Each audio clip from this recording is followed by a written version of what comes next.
السلام علیکم۔ آپ سب کو ہماری طرف سے عید الاضحیٰ مبارک۔ لکھا ہے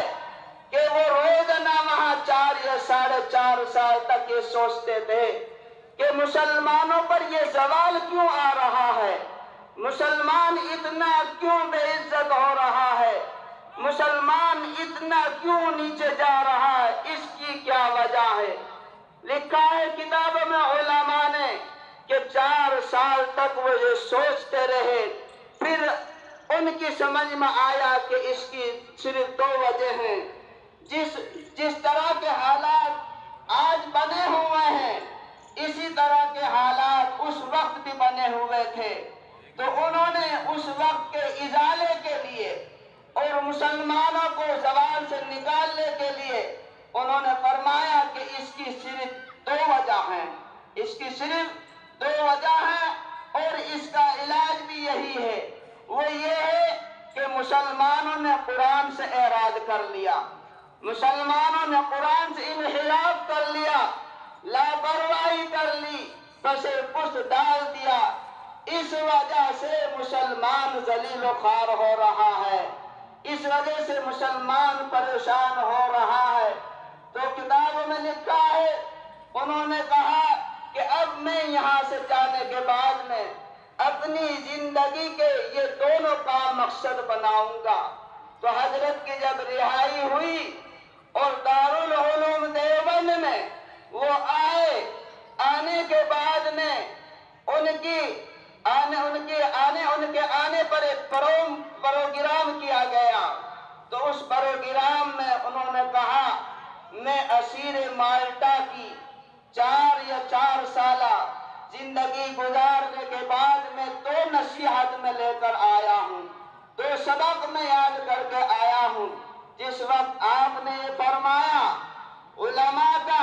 محدثین کا، مفسرین کا وہاں مجمع تھا، حضرت محمود الحسن دیوبندی رحمت اللہ علیہ یہ کون ہیں؟ حضرت تھانوی رحمت اللہ علیہ کے استاد ہیں، علامہ انور شاہ کشمیری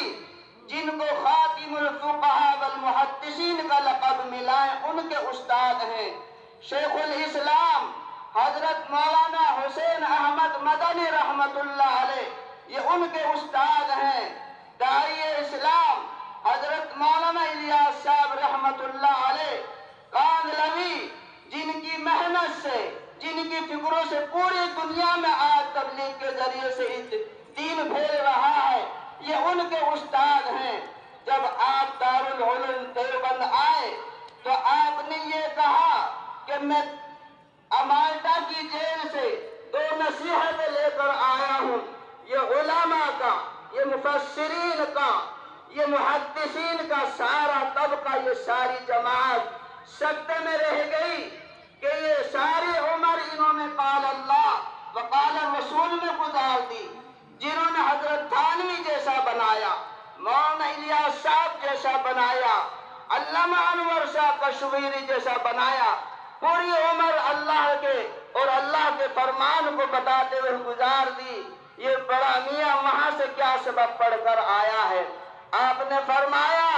اس کی صرف 2 وجہ ہیں، آپ ان پر عمل کر لو انشاءاللہ کامیابی ملے گی۔ انہوں نے کہا پہلا کام یہ ہے کہ قرآن کریم کو مضبوطی کے ساتھ پکڑ لو، قرآن کریم کو مضبوطی کے ساتھ پکڑ لو، اور انہوں نے یہ بھی کہا کہ میری زندگی کے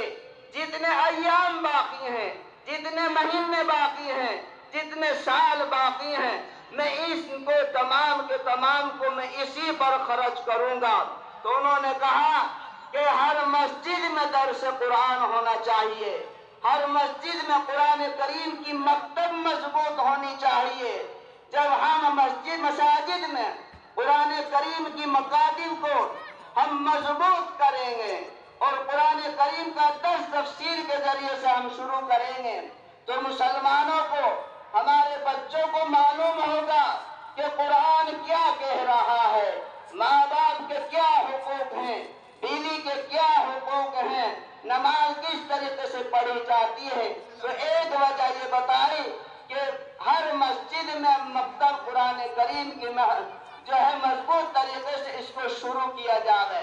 اور دوسرے نمبر پر یہ ہے کہ جہاں عالم ہے امام وہاں درس قرآن یا تو روزانہ یا ہفتے واری قرآن کی تفسیر بتلائی جا رہے. اسی طرح سے دوسرا انہوں نے کہا کام یہ کہ یہ امت جو اس وقت زوال کا شکار ہو رہی ہے اس کی وجہ آپس کا اختلاف. اس کی وجہ ہے آپس کا اختلاف. تو لہذا اس کو ختم کیا جائے, پیار محبت کی بات کی جائے, کوئی آپس میں ترچھی بات نہیں کرنی چاہیے. تو محترم بزرگ و دوستوں, میرے ذہن میں یہ بات آئی تھی, نماز کا وقت بھی ہو گیا ہے, لہذا